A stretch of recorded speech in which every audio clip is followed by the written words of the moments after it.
është fjala për Ejubin a.s. Një profet që nëse me thoni se cili ishte populli i tij, mund të konstatojmë nga ajo se Allahu e përmend këtë në vazhdën e profetëve që janë trashëgimtar të Ibrahimit a.s. nga vija e Ishakut. Po, i tillë ishte edhe Jusufi a.s., i tillë ishte edhe Davudi, i tillë ishte edhe Sulejmani, i tillë ishte edhe Musa dhe Haruni, pra është nga kjo linjë dhe këtë nuk kemi dilem. Allahu xhalla xjalaluhu thot wa wahabna lahu Ishaqa wa Yaqub kullan hadayna wa Nuhan hadayna min qabl wa min dhurriyyatihi Daud wa Sulejman wa Ayyub wa Yusuf wa Musa wa Harun. Pra Allahu kur thot ne i dham atij, pra Ibrahimit a.s., Ishakun dhe i dham Jakubin. Të gjithë i kemi udhëzuar pra në rrugën profetike.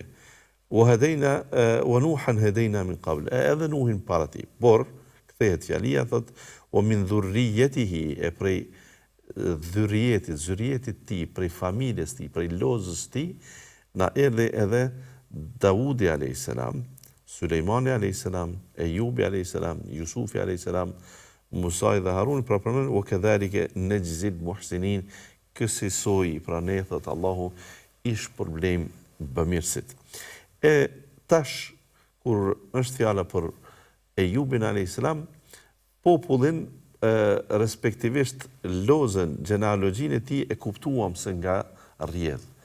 Shtrohet pyetja, a kemi ngjarje të këtij profeti, kur u dërgua profet, si i thirrri ata në besim, sa njerëz e besuan, e shumë gjëra të tilla që lidhen me rolin profetik të një profeti, të një pejgamberi.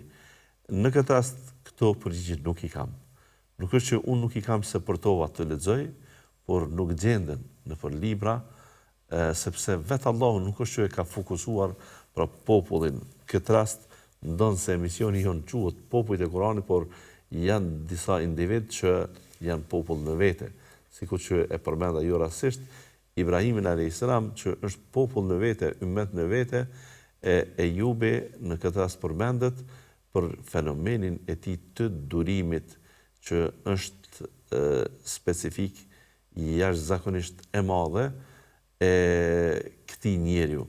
E durimi, sabri, është në fakt storia më e mirë që mund ta ketë njeriu në jetën e tij dhe për jetën dhe përgatitjet e tij.